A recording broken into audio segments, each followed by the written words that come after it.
Are we ready? We're rolling. We're rolling. I roll. Okay. We're Sunny Rollins. So you've talked about, you keep referring to this thing that you do, and that's how you refer to it. Do I? Yeah. You keep talking about, well, when I do this thing that I do. It's.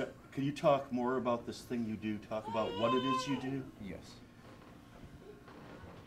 Would you please do that? Okay. What I do, I only learned that what I do is basically in the category of extended voice improv. Okay. Extended voice is vocalization other than singing, this land is your land, this land. Extended voice would be and doing vocalizations that are out of the parameters of normal voice work. So would that be akin to abstraction, or? I believe. Could you put it in visual terms? No. Okay. Yeah. No, I mean, I've heard people describe their music in visual terms, in terms of creating textures and spaces. I don't. I'm always a little concerned. I'm a little not afraid, but I don't want to compare myself to visual artists. But for instance, compared to music, free jazz is a concept that I've learned about since I've been in Madison. And free jazz isn't necessarily honking and squonking and making as much noise as possible because you don't really know your instrument. It's having your roots in being very musically educated, and especially in jazz, and then freeing that up, sort of liberating it, but having a working knowledge of what it is. Yeah, but you still keep a handle on, there's a structure there somewhere. Yeah, I did choirs and show stuff when I was a teenager. I was in a group called the Mini Singers, which was 70 people, band, dancers, and choir. We were all between 15 and 25 and very intoxicated, and high Vallejo. Learning to do things with a set of structure, learning how to read music, which I completely threw out the window, but learning how to, sing on key and learning pitch and all sorts of things. Okay, I guess something that I'd be really interested in is how you got to where you are now from there. I mean, can you talk about the evolution of your art sound? The evolution of what I do with my voice is... See, there you go again. This thing that I do, what I do. Okay, yeah, I don't know. Is it like talking about it in third person? However you want to talk about it, or whatever makes most sense for you to talk about it. Do you use the word art? I have come to use the word art, yes. Listening to folks like Laurie Anderson and Bobby McFerrin, who were doing extended things as musical artists, I've come to understand that that is what I'm doing. By hook or by crook, okay, it's art. Although I didn't call it that for years, it was just sort of this reservoir again that I wouldn't share with other people. I would make sound, but not to have a dialogue or monologue. So when you were 15 to 25 and intoxicated, now I had this really brilliant question that I was going to ask you about that. I mean, you were sharing that with other people and you were collaborating. Yeah. And it seems like you've become more of an iconologist. You were talking earlier off camera about how you don't really collaborate anymore. I do, but here's what's a way of putting it? Who dictates the terms of the collaboration when you do? Everyone insists that no one does. Although when you run into other artists, who there are control issues that go on within any art, especially in collaborative art, that you have to read the messages and pick up on who's the leader. Okay, especially in a situation where everybody's saying there is no leader, you got to go like, okay, now I have to figure out who the leader is. Musical anarchy. Right. Here, I'll sum it up by saying, when I was a member of a choir and there was a director, and and we had different parts. I was the nonconformist in the choir. I had a beautiful voice, but would not conform to the rules, and therefore the solos in, for example, from a chorus line, "What I Did for Love," was given to the guy who was more conforming, even though everybody in the group was like, Dave should get it. You know, Dave was kind of a jack-off. He was like, "Yeah," and not conforming to the standards of the choir. So when you were not conforming to the standards of the choir, was, in your mind, was that an artistic thing at No. that point? Or you were just being a jack-off? Yeah, I was being a bored teenager who didn't really give a shit or didn't want to toe the line. It was nice to be in the choir and hang out with all the girls and, you know, yada yada, but I was still kind of off in my own world. And that, let's cut to, you know, Madison 20 years later. I got my first rock and roll band, and which there was supposedly no leader. Now, there was one guy doing all the composition, and his work was really great, and he was a very enthusiastic artist, but he would never define what he wanted me to do vocally, you know. So it's like, I get in this band, and it's like, okay, you know, write down a bunch of words to sing. So I was inspired one night at the sheep farm. I filled an entire quaderno full of lyrics, and I'm like, how does all this look? And they looked at that and went, just make noise. I was like, well, fuck, you know, I can't win. But then that developed into my just making noise with band. So I became more like a horn than a you know, a front man or a singer. I read a thing about Yoko Ono once, how she took her infant daughter on stage as a totally uncontrolled musical instrument. You know, that, you know, here's this kid who's making noise, and there's no way to control or predict what kind of noise the kid's going to make. Are you talking something like that? I was just thinking this morning about this show coming up at the High Noon, how I would like to take pigs on stage and mic their pigs, or get the pigs to react with noise to the cue of putting a mic in their face, and then just doing something like that with them. Not that Yoko Ono's kid's a pig. Well, that's the subject of a whole nother documentary. Yeah. The pig children of Yoko Ono. But talk about that middle space in there. I mean, when did you first get the sense that what you were doing might be something more than teenage jack-offedness? Probably not until I was 35. You know, I just sort of. You're how old now? 42. Okay.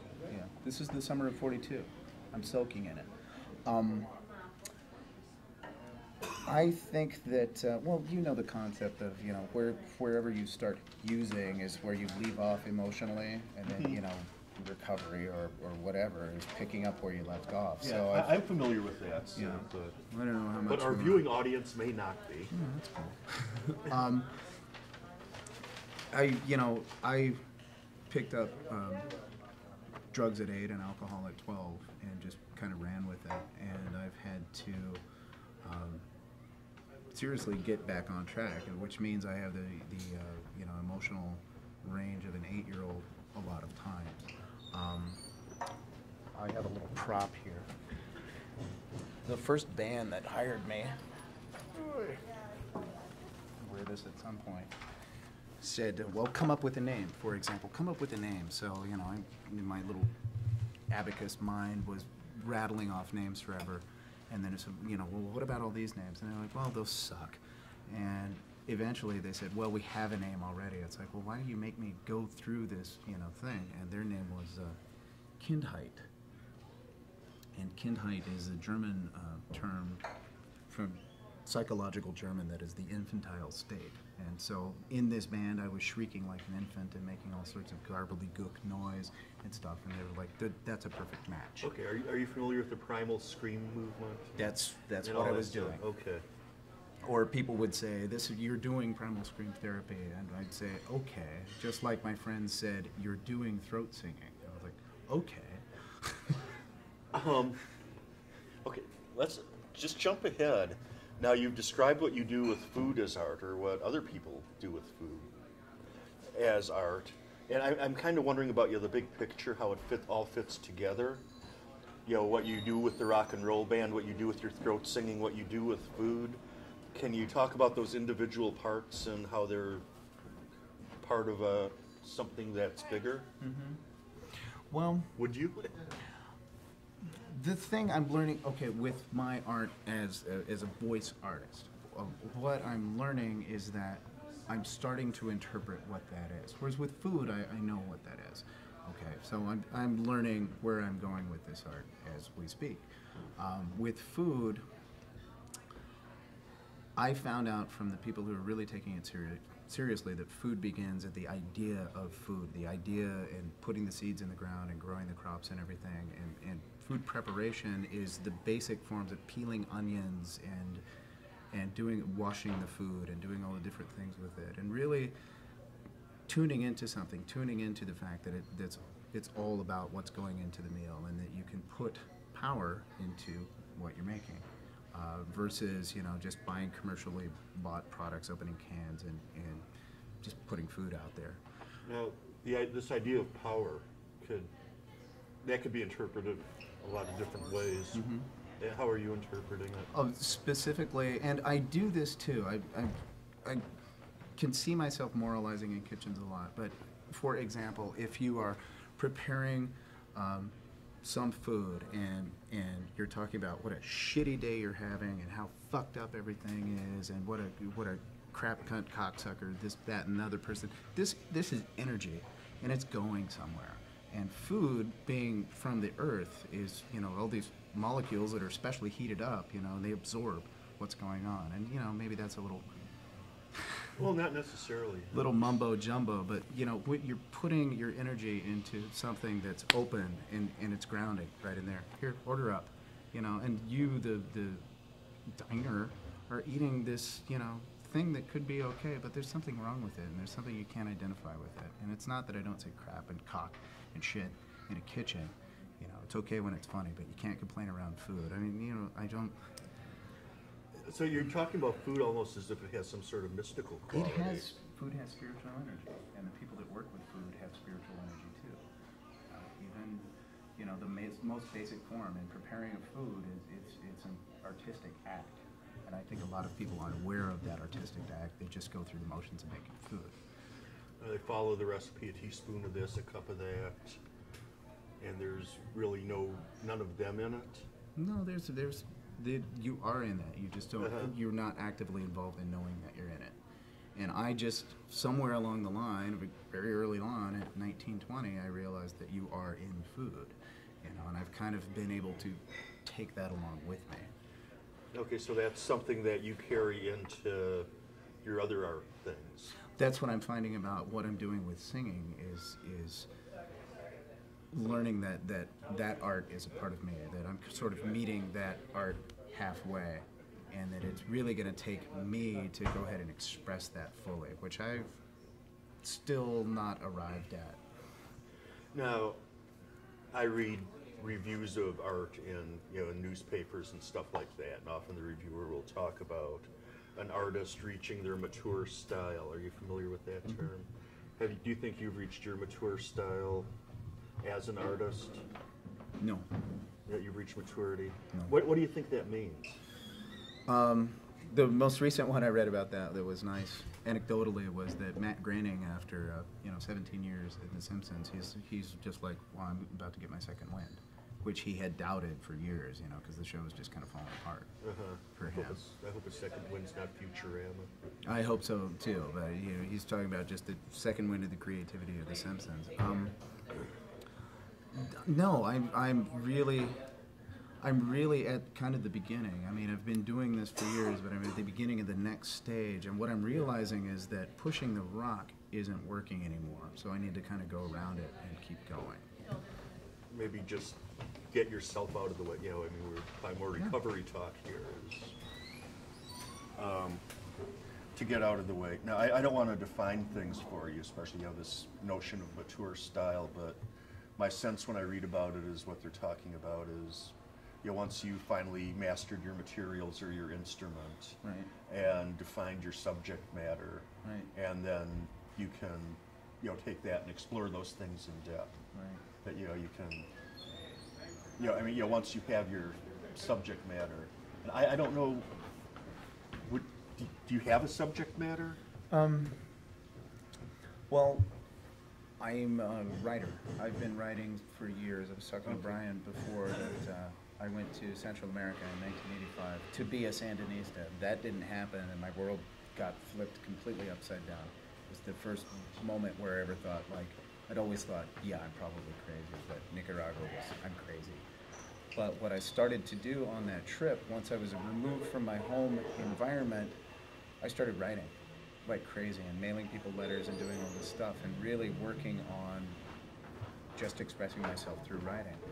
Now, when we talk about maturity of singing, I've been listening to singers use words forever, listening to, mythopoetic people sing on and on. I'm a huge Yes fan since I was a little child. I've always listened to John Anderson sing these incredible, archaic, mythological, bizarre-ass, trips and things. I don't use words. I don't express with music words. I would not put a sentence that I, D.B. Pedersen, wrote into a noted phrase yet.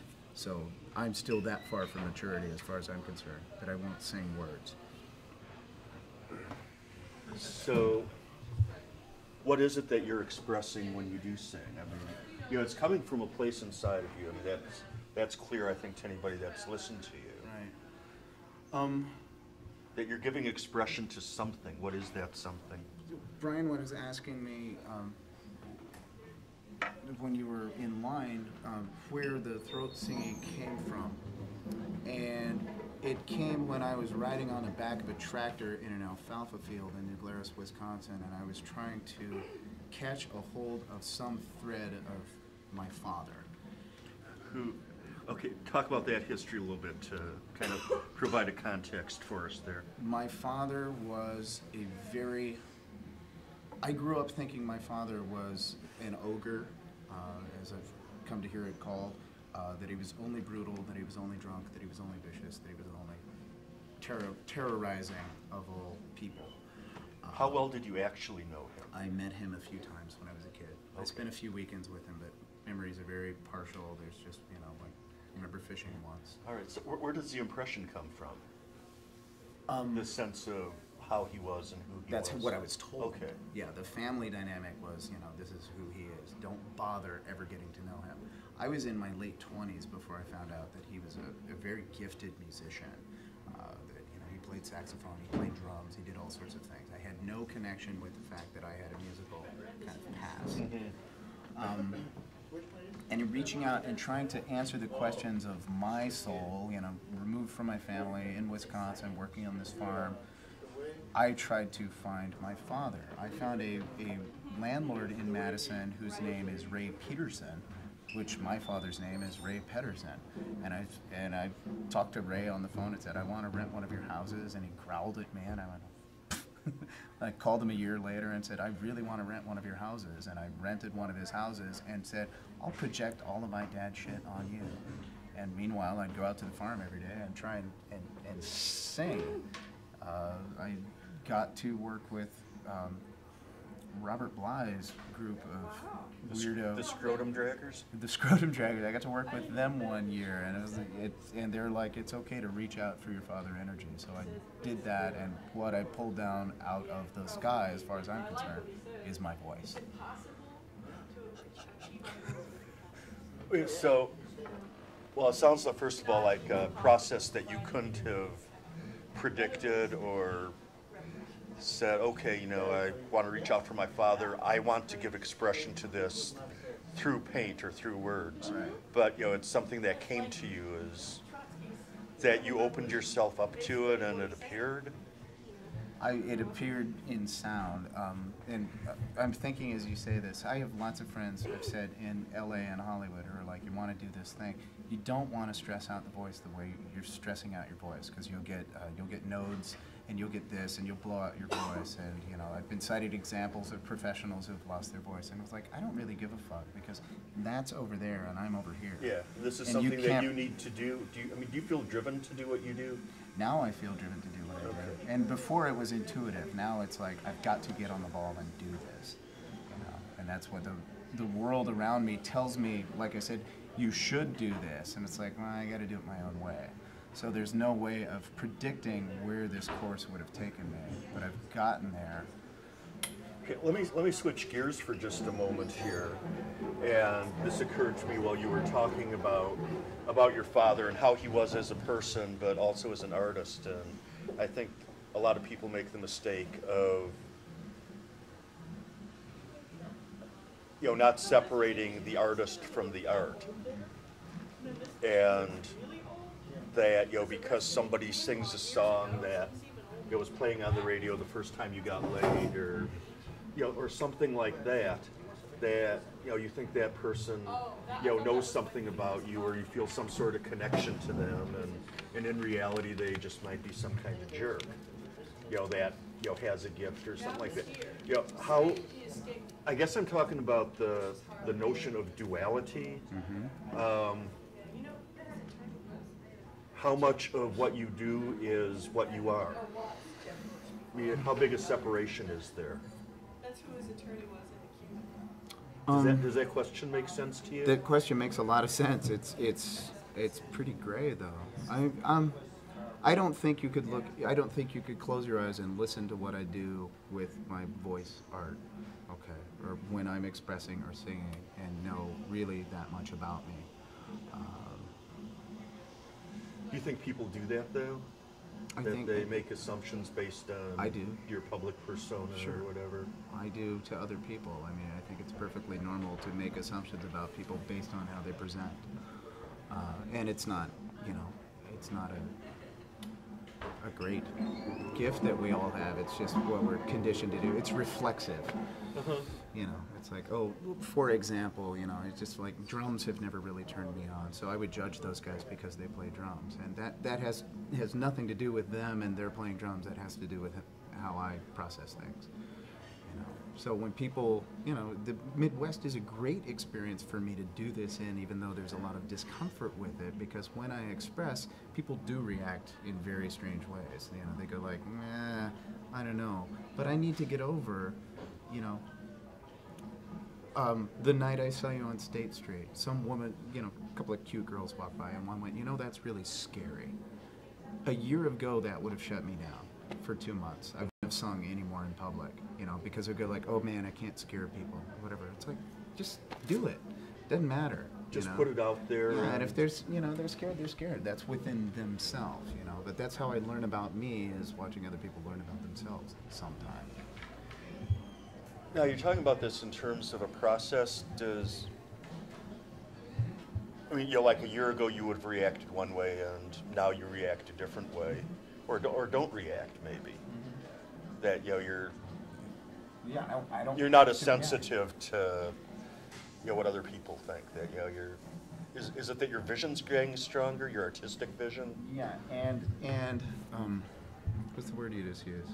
My sensitivity can be my sensitivity. It's important that what I get, the feedback I get from people who respond to what I do positively, okay, that it's throat singing, it's intuitive, yada yada, is like, it's important to go ahead, not to desensitize, which drugs and alcohol, or turning inward and yada yada, that's all desensitization.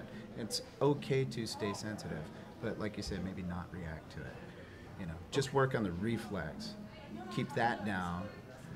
When somebody hollers in my face, realize that that's not about me. So I think, artists that I like and admire seem to have no inner censor. That, whatever that little voice is that, says, don't go there, or don't attempt that, or what will people think if I do this? The stronger that little voice is, I think, the less interesting the art is. And there seems to be really no way of controlling that, the inner censor. But it sounds like, maybe you're becoming less sensitive to it with that. My inner censor is really loud, and has kept me, at least I feel, has really kept me boxed up artistically for years, because this voice says, don't do that, you'll make an ass of yourself. Don't do that, you don't have the talent. Don't do that, you shouldn't. And what I'm really finding out is, not only am I turning that voice down, I'm finding out that voice doesn't exist. You know, it's some wire that's crossed. Well, in or here. perhaps, you know, it does exist, but that voice does not have your best interest at heart. Right, and You know, it's- or that a voice existed when I was 4 years old, but that voice doesn't exist today. Yeah, or maybe that's the voice that, you know, kept you engaged in self-destructive behavior. That, I mean, you know, the whole notion of, well, smoking a cigarette or something like that. You know, your body is saying, no, this is killing me. You know that, you're putting this poison in it, but your mind is saying, wouldn't the cigarette go good about now? Yeah, so there's that. I don't know what you'd call it. I don't know if it's psychological or genetic, or what, but it's that addiction to toxin, whatever it is, Well, I don't want to get too psychological about this, but I am kind of interested in the the whole philosophy and how it's evolved with you and your art. So it sounds like you shut down a lot for quite a few years, and didn't do anything, and this whole thing is just kind of. Well, if there's energy, or there's potential for energy, and there's energy going somewhere, it's got to go somewhere. And if you contain that energy, it's going to go in, or it's going to go somewhere. And so it's this kind of an implosion that really created what my voice is. Okay? What created this abstract, what is that sound? My goal, if you will, is like, what doesn't sound human? I'll sound like that. Okay, now you've touched on it a few times. Here, I'm jumping around again. It's okay, we can edit. I know, that's why I keep going we can edit. Yeah, so this is only... So we can just kind of jump around and go anywhere that we want with any of this stuff. But, you've mentioned you've touched on the whole notion of your recovery from drugs and alcohol, but you haven't really gone into depth with it in terms of how it relates to your art. You want to talk about that now? Well, first thing... Is it a significant thing? Sure. Okay. Well, I had what I had before I went into recovery, but recovery has helped me really process stuff, and move stuff out of the way so that my voice can go forward, and build a momentum, which never happened before. Any block that I would run into was, okay, I shouldn't do this, And you're pretty early on in that process, right. Is that correct? Okay. Right, yeah, I'm only figuring out what flow is. I've watched other people do it, and now I'm figuring out how to do it for Dave. But a point I wanted to make, and I found this out from the people in recovery. People in recovery don't know what I do. I'm a cook. I do this thing, and I have my frustrations, and this, that, and the other thing. I'm in recovery because I'm an alcoholic and a drug addict. Right. And everything outside of that doesn't really matter. With singing, there I said it. With singing, I know that part of me, but what I'm able to do is not just be a singer who's a drug addict and alcoholic. I can put that over here. I can manage this over here, and then that gives me more room to go ahead and create and to sing. But I'm still early in that. Yeah. Well, on one hand, you're talking about an interconnectedness of with the recovery and all that, and how it's enhanced and moved your art forward. On the other hand, you're talking about kind of compartmentalizing those two aspects of your life. You asked me earlier, what did I see myself, down the road? What did I see my path was? Like 10 years I'll be a singer in a rock band, or this, that, and the other thing. A very important point for me is not only was I watching people on stage and going, I want to do that. I want to be that person, being that free on stage. I've always been aware. I think I've always been aware of the fact that it's like if I got that and the notoriety or the trappings that go along with it, I'd start taking heroin. I'd be like, oh, cool. Now I'm safe. God wants me to be here. I'll take heroin. Okay. I know this. All right. Well, back up just a moment, because you mentioned the word freedom when that was something you got a sense of when you saw these people up on stage. Right. But that's a projection. They're free and I am not free.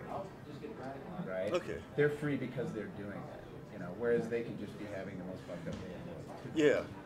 Yeah.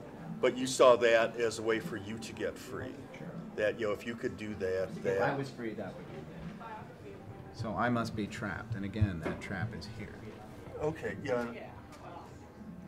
Yeah, I really don't know where I'm going with this line of questioning, but you're About talking freedom. about freeing of the public and the private persona, the the free person being up there on stage, and the kind of private, fucked up, lonely child.